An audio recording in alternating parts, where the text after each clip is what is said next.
নাম কি বলেন তো? আমাদেরকে কি বলে আরবিতে? জোরে বলেন তো। বাংলায় কি বলে? ছাত্র।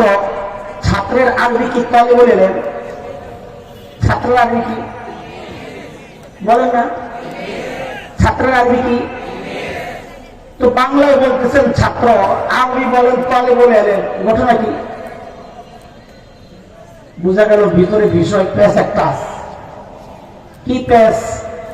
ওই যে আগে বলেছি তাবিঈ হওয়ার জন্য তাবা শর্ত, তালেবুল ইলম হওয়ার জন্য তলব শর্ত। যে কোনো ছাত্রকে তালেবুল ইলম বলা হবে না। মাদ্রাসার ছাত্রের মধ্যে যদি ইলমের তলব না থাকে তাকে তালেবুল ইলম বলবে না, সে তিলমিজ হইতে পারে ছাত্র। তালেবুল ইলম হওয়ার জন্য কি শর্ত? প্রচন্ড আগ্রহ। কিভাবে হতে পারে? এক নম্বর, প্রচন্ড আগ্রহ না থাকলে কেউ ওই আবু হানিফা হইতে পারবেন না। আগ্রহ লাগবে, প্রচন্ড তলব লাগবে। তলবের ছোট্ট দুইটা উদাহরণ আপনাদেরকে শোনাই। তলব কাকে বলে? হযরত শেখুল আরব আল আজম হুসাইন আহমদ মাদানী নওয়ারাল্লাহু মারকাদা দারুল দেওবন্দে হাদিস পড়া।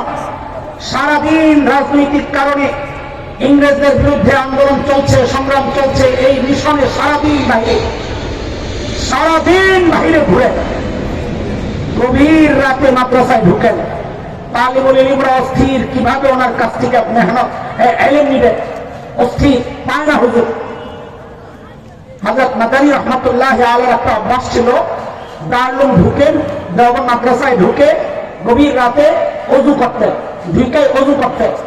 ওরা মসজিদে যাইতেন, যায়া নামাজে দাঁড়াইতেন, তাহাজ্জুদ করতেন। ছাত্ররা দারোয়ানকে বলা ছিল যে হযরত মাদ্রাসায় ঢুকার সাথে সাথে আমাদেরকে আপনি জাগায় দিন। বাস এটাই ছিল সিস্টেম। হযরত মাদ্রাসায় ঢুকতেন, দারোয়ান যায় ছাত্রদেরকে জাগায় দিতেন। হযরত ওযু করে নামাজ পড়তে পড়তে ছাত্ররা ওযু করে আইসা হযরত সালাম ফিরাইয়া সবসময় পেছনের দিকে তাকায়া দেখতেন সব ছাত্র কিতাব নিয়ে বসে নিচ্ছে। আর আপনাদের তো ফজরের পরও লাইকে পাওয়া যায় না। তলব না থাকলে হযরত মাদানী হওয়া যাবে না। আব্দুল কাদের রায়পুরি রহমাতুল্লাহি আলাইহি তলব কাকে বলে? ছাত্র তলব কাকে বলে? আব্দুল কাদের রায়পুরি রহমাতুল্লাহি আলাইহি গেছেন দারুলে ভর্তির জন্য। ওই সময়ে বোর্ডিং ছিল না, লজিং সিস্টেম। লজিং তো আপনারা বুঝবেন না, শহরে ছেলে। ওই গ্রামে এখনো লজিং সিস্টেম আছে। ওই 5-7 মাইল দূরে প্রতিষ্ঠান। ওখানে এক বাড়িতে থাকেন হুজুর, এক ঘরের মধ্যে। ঘরের বাচ্চাদেরকে পড়ান আর একটু খান। ওই খানার পরিবর্তে থাকেন আর বাচ্চাদেরকে পড়ান। খাওয়া দাওয়া শেষ করে হেঁটে হেঁটে সেই মাদ্রাসায় যায়, আবার সারাদিন পরে বিকালবেলা চলে আসে। লজিং সিস্টেম, ঘরে ঘরে ছাত্র, বোর্ডিং নাই। আব্দুল কাদের রায়পুরি রহমাতুল্লাহি আলাইহি মাদ্রাসায় আসছেন ভর্তি হওয়ার জন্য। দায়িত্বে যিনি ছিলেন তিনি বলেন আমাদের কোটা শেষ। কোটা শেষ মানে লজিং যতগুলো বাড়ি আছে দেওয়ার মতো সব শেষ। আব্দুল কাদের রায়পুরি রহমাতুল্লাহি আলাইহি নাচল বান্দা, তলব। প্রচন্ড আগ্রহ কাকে বলে দেখেন। আব্দুল কাদের রায়পুরি রহমাতুল্লাহি আলাইহি বলেন হযরত আমাকে নিতেই হবে। বলে আরে কোটা নাই। বলে আমার খাওয়াস খায়া ছিলকা ফলাইছে, আমি ওই ছিলকা উঠাইতাম। আম খায়া ছিলকা ফলাইছে, আমি ওই ছিলকা গুলো সংগ্রহ করতাম। আইনা ওই ছিলকা গুলো ধুয়ে দিয়া আমি খায়া তারপর লেখাপড়া করতাম। তলব কাকে বলে? ইমাম মুহাম্মদ রাহমাতুল্লাহি আলাইহি হাদিস পড়ার মেহনত করেন। পাশের এলাকা থেকে এক গ্রুপ আসছে, হুজুর আমাদের এলাকায় একটা দরজ দেওয়া লাগবে। ইমাম মুহাম্মদ বলেন দুর্মিয়া, আমি যেটা দায়িত্ব আছে এটাই পারতাছি না, আবার তোমার এলাকায় যাবো, আমার সময় নাই। যাইতেই হবে হুজুর। আরে আমার সময় নাই। বলে হুজুর তাইলে আমরা একটা বাহনের ব্যবস্থা করে দিই, একটা হুন্ডা গাড়ি। ওই সময় গাড়ি কি কথা বলে? ঘোড়া তো বললেই তো হয়, তেল ছাড়া গাড়ি। বলে একটা গাড়ির ব্যবস্থা করে দিই। ঠিক আছে তাইলে করো। তো ঘোড়া দিয়েছেন, ঘোড়া দিয়ে আসা যাওয়া করেন আর ওখানে পড়াইয়া চলে আসে। এর মধ্যে ইমামে শাফিঈ রাহমাতুল্লাহি আলাইহি আসছেন ইমামে মুহাম্মদের কাছে একটা কিতাব নিয়ে। ওই সময় তো এরকম ক্লাস সিস্টেম ছিল না, কিতাব সিস্টেম ছিল। একে ওস্তাদের কাছে যায় এক কিতাব পড়ে। ইমামে শাফিঈ আসছেন, হযরত এই কিতাবটা আমি আপনার কাছে পড়তে চাই। ইমাম মোহাম্মদের কারবারটা দেখো, এক গ্রুপে বিদায় করছি, ঘোড়া গাড়ি কিনে দিচ্ছে, এখন হ্যাঁ আবার বলে ভাই আমার কাছে সময় নেই, তুমি অন্য জায়গায় যাও। ইমামে শাফিঈ নাছর বান্দা, হুজুর আমাকে পড়াইয়া দিতেই হবে। বলে আমার সময় নাই। বলে আছে, একটা ব্যবস্থা আছে। কি ব্যবস্থা? বলে আপনি যখন ঘোড়ায় চড়ে ওই এলাকায় যাবেন, আমি আপনার পেছনে পেছনে দৌড়াতে থাকবো, ওই সময় একটু পড়াইয়া দেন, আবার আসার সময় পেছনে পেছনে দৌড়াইয়া দৌড়ায় আসবো, আর একটু পড়াইয়া দেন। ইতিহাস পড়ে ইমামে মুহাম্মদের কাছে ইমামে শাফিঈ রাহমাতুল্লাহি আলাইহি ওই কিতাবটা এইভাবে পড়েছেন। ইমাম মুহাম্মদ ঘোড়ায় চড়ে চড়ে আগাইছেন আর পড়াইতেছিলেন, ইমাম শাফিঈ পেছনে পেছনে দৌড়াইতেছিলেন, আবার আসার সময় ইমামে মুহাম্মদ চলছেন, ইমামে শাফিঈ পেছনে পেছনে দৌড়াইছেন। দোস্ত, এমনি ইমামে শাফিঈ হয়ে যায়। আজকে কয় কথা? এক নাম্বার। দুই, কি হতে পারি? তিন নাম্বার, কিভাবে হতে পারি? এক নাম্বার হচ্ছে তলব। কি লাগবে? তলব তো বুঝেন, বুঝাইতে পারছি, প্রচন্ড আগ্রহ লাগে। দুই নাম্বার, কিভাবে হতে পারি? দুই নাম্বার, প্রচন্ড মেহনত লাগবে। আপনি আপনার উস্তাদ যাদের জীবনী পড়ে দেখেন, পড়েন তো না, শুনে দেখেন হুজুর আপনারা কেমনে বসে। এখনকার বাচ্চারা তো বিশ্বাস করতে চায় না, আগে এত মেহনত করছে মানুষ। সুবহানাল্লাহ। প্রচন্ড মেহনত ছাড়া যত মেধাবী ছাত্র হোক, মনে রাখেন কথা, মেধাবী জীবনে কম দেখে নাই, কিন্তু প্রচন্ড মেহনত যারা করে নাই তারা কেউ কাজে লাগে নাই। যত বড় মেধাবী হোক, মেহনত ছাড়া মেধার বিকাশ হবে না। একটা উদাহরণ শোনেন আপনারা। মেহেদি পাতার রং কি বলেন তো? এই লালকে বলছে আরে মুরগি বানাই দিতে হবে। মেহেদি পাতার রং মেহেদি রং। মেহেদি পাতার রং মেহেদি রং, সবুজ না, এটার রঙের নামই মেহেদি রং, সবুজের ধাঁচ। আপনি কিছু মেহেদি পাতা হাতের মধ্যে নিয়ে আরেকটা হাত এভাবে রেখা হাতটারে বাইরে ঘুমাই থাকেন, সকালে উঠা দেখবেন পুরো লাল হয়ে রয়েছে, তাই না? কথা বলেন, লাল হয় নাই? কারণ আপনার এই পাতার ভিতরে লাল রস নাই, এই জন্যে না আছে, বাইরে না যে। হ্যাঁ, ও মেহনত করে নাই, দেখছো পিচ্ছি বুঝে গেছে, মাদ্রাসায় পড়ে না। এটাই হিন্দিতে একটা কথা আছে, এই কথাটা লাগে ওস্তাদদের কাছ থেকে মুখস্থ করবেন। হেনা, হেনা, হেনা চিনেন? মেহেদি পাতারে আরবিতে, হিন্দিতে, উর্দুতে হেনা বলে।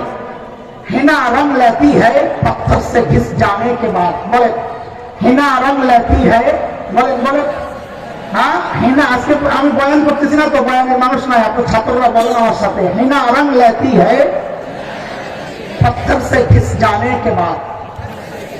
মানে ওই মেহেদি পাতা রং কখন ছাড়ে? যখন পাটা ফুটায় ঘষাঘষি করে, তখন যায় ভেতরে রংটা ছাড়ে। বলে এটাই হচ্ছে উদাহরণ। ছাত্র যতই মেধাবী হোক, প্রচন্ড ব্রিলিয়ান্ট সে, হ্যাঁ, জহিন ফতিন যা আছে সব তার মধ্যে খাটে, কিন্তু মেহনত করে না। আপনার ওই ভেতরের মেধা, যত প্রখর মেধাবী আপনি হন না কেন, যদি মেহনত না করেন, সারাদিন মেহেদি পাতা রেখা ঘুমায় থাকলে যেমন লাল হবে না, আপনার ওই মেধা যদি মেহনত না হয়, কোনোদিন ওই মেধা বিকশিত হবে না, আপনার ভিতরেই থাইকা যাবে। মেহেদি পাতার রং যেমন ভিতরেই থাইকা যায়। বুঝে আসছেনি কথা? তাহলে কিভাবে হতে পারি? কয় কথা বললাম? দুই কথা। এক নম্বর, প্রচন্ড কি লাগবে? তলব লাগবে। কারণ আপনার নাম কি? তালিবুল ইলমের জন্য কি শর্ত? তলব শর্ত। মাশাআল্লাহ। দুই নম্বর কি লাগবে? প্রচন্ড মেহনত। খালি মেহনত না, কি প্রচন্ড মেহনত লাগবে। তিন নম্বর, কিসের তিন নম্বর? কিভাবে হতে পারি আর তিন নম্বর, এটা আমার শেষ কথা। এটা আসছে কোথেকে? কথা বলে আমাদের দিন ইলম আসছে কোথেকে? দুনিয়ায় তৈরি হয়েছে। কথা বলেন, কোথেকে আসছে? হ্যাঁ, এইটাও একটা বোঝার জিনিস। শোনেন শোনেন, আমাদের দেশে প্রচলিত আছে উচ্চ শিক্ষা। উচ্চ শিক্ষা বলতে কোনটা? মাদ্রাসা শিক্ষারে বলে? কোনটারে বলে? জেনারেল শিক্ষা না, এটাকে কি বলে? উচ্চ শিক্ষা। উচ্চ শিক্ষা একটা ধোকার মধ্যে আছে ওরা। জমিন উপরে না আসমান উপরে? ও যারা একটু বড় ছাত্ররা জানে সমৌন মানে অলৌন নারে যেটা উপরে থাকে তারে কি বলে আসমান। যে শিক্ষা জমিনে তৈরি হয়েছে ওইটা উচ্চ শিক্ষা না, যা আসমান থেকে আসছে ওটা উচ্চ শিক্ষা। কোরআন আসছে কোন থেকে? আসমান থেকে। কাজে কোরআনের শিক্ষা হচ্ছে আসল উচ্চ শিক্ষা।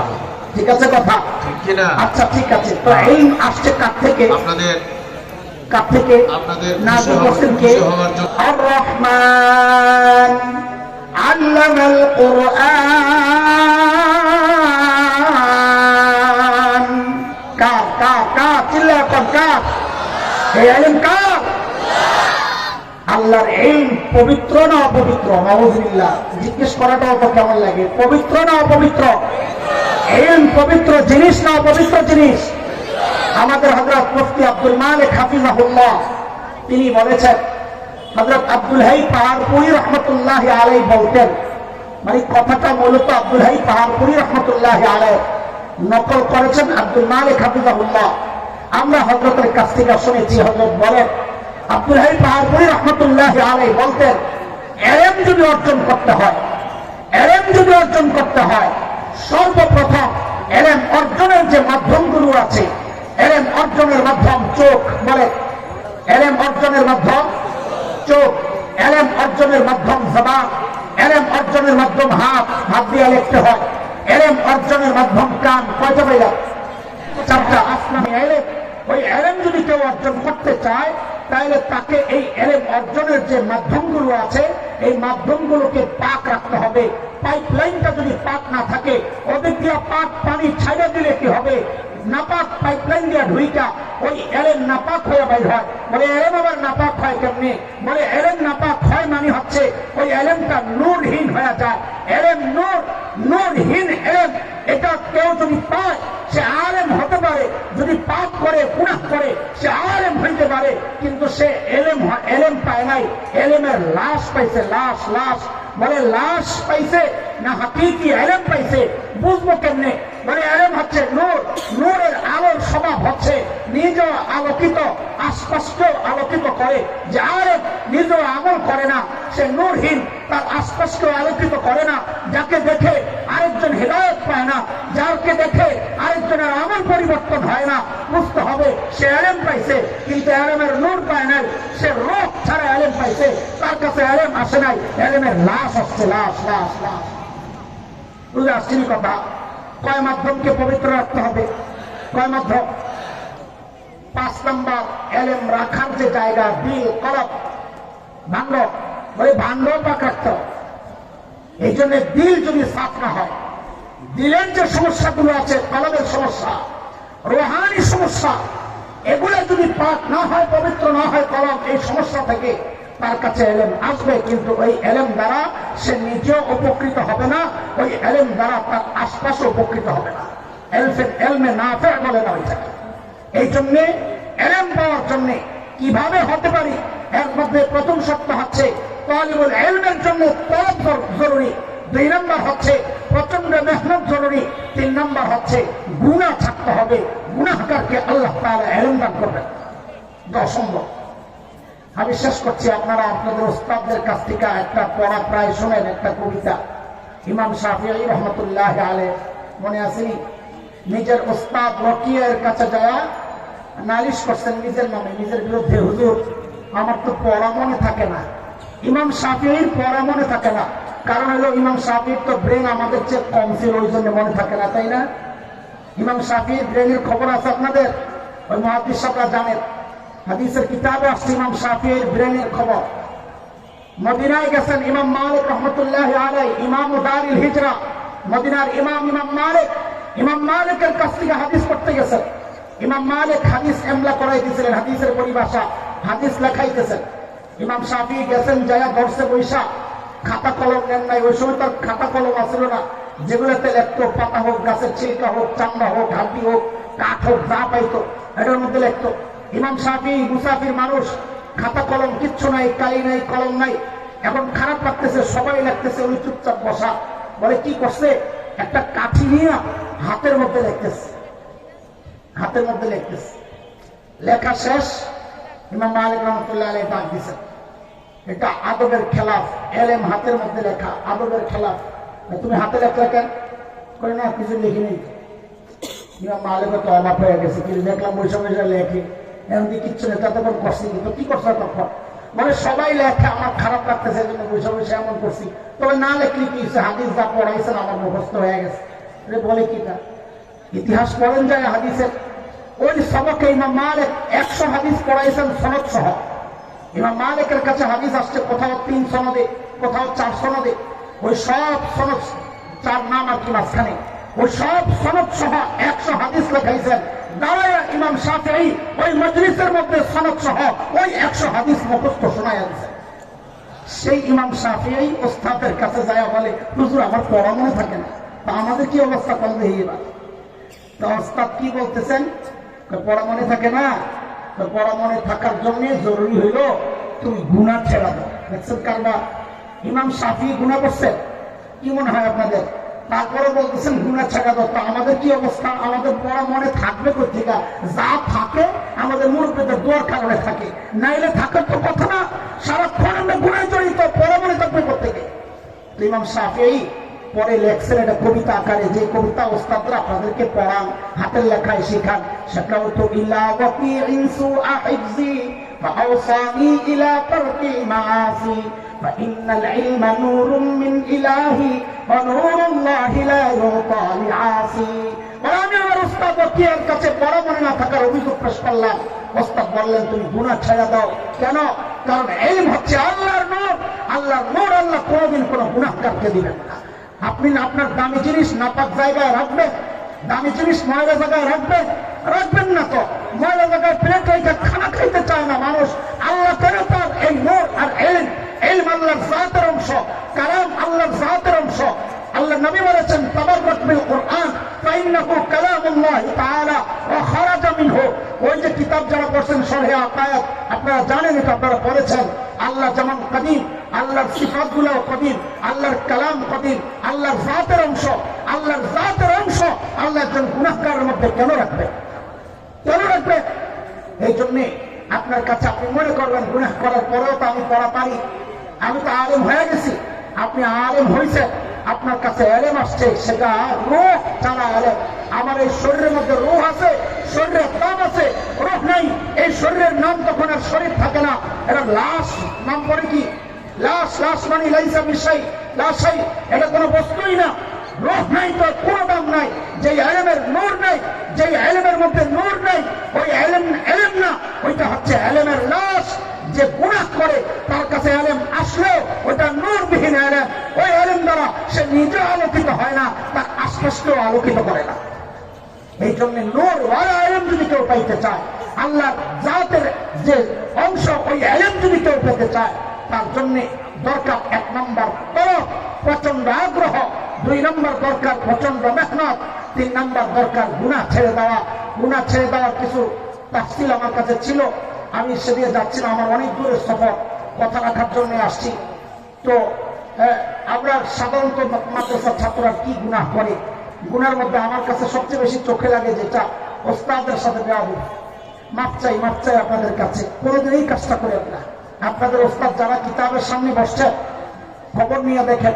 আমি তো বলি আমার ঘোড়ার ডিমের কিচ্ছু নাই, না কি তলা আছে না কলা আছে, কিচ্ছু নাই। আল্লাহ চালায় নিতেছেন। কেন? আমি এটা নিজে বিশ্বাস করি। ওই বিশ্বাস আমি প্রচন্ড ভাবে লালন করি যে আমাকে আমার ওস্তাদরা দোয়া করছেন, আমার মা বাবা দোয়া করছেন। এই মা বাবা ওস্তাদদের দোয়ায় ভেলায় ভেসে ভেসে আমি চলছি। মুস্তাদ কোনোদিন ওস্তাদের চোখের দিকে তাকায় কথা বললেন না। কোনোদিন ওস্তাদ অসন্তুষ্ট হয় এমন কোনো কাজ করেন না। ওস্তাদকে খুশি রাখার চেষ্টা করেন। মাধ্যম ভালো থাকলে এলেম আসবে সুন্দর, মাধ্যম কাটা পড়লে এলেম আসবে না। আমাদের এগুলো রুহানি ব্যাপার। এই রুহানি ব্যাপার যদি রূহ নষ্ট হয়ে যায়, রুহানি বিষয় আপনি অর্জন করতে পারবেন না। এই জন্য আপনাদের কাছে আমার অনুরোধ, ওস্তাদরা যেন নাখুশ না থাকে কারো উপর। সবসময় ওস্তাদকে খুশি রাখার চেষ্টা করব, মা বাবাকে খুশি রাখার চেষ্টা করব। আমাদের ব্যক্তি আমরা মেধাবী, এলমের খেদমতের সাথে নাই। খবর নিয়ে দেখা গেছে ওস্তাদের দোয়া তার পেছনে নেই। ওস্তাদের দোয়া পেছনে থাকবে না। আপনি বহুত বড় আলেম হইতে পারেন, কিন্তু আল্লাহ তাআলা আপনার দ্বারা এলমের কোনো খেদমত দিবে না, কোনো খেদমত দিবে না। এই জন্য যদি পাক্কা আলেম হইতে চান, ওই যে বলছেন ইমামে আবু হানিফা হইতে চান, তাহলে ওস্তাদকে খুশি রাখা লাগবে, ওস্তাদের দোয়া লাগবে, মা বাবাকে খুশি রাখা লাগবে, মা বাবার দোয়া লাগবে, আর গুনাহ ছাইরা আল্লাহকে খুশি রাখা লাগবে। এই তিনটা জায়গা নষ্ট করেন না, অনুরোধ আপনাদের কাছে। তাইলে কিন্তু এলেম আসবে, কিন্তু সেই এলেম রূহ ছাড়া এলেমের লাশ আসবে। আল্লাহ তাআলা আমাদেরকে এলমে নাফে দান করেন। আল্লাহ তাআলা আমাদের সবাইকে যে এলেম অর্জন করলে ইমাম আবু হানিফার মতো আমরা হইতে পারবো, ওইভাবে আল্লাহ তাআলা এলেম অর্জনের তৌফিক আমাদেরকে দান করেন।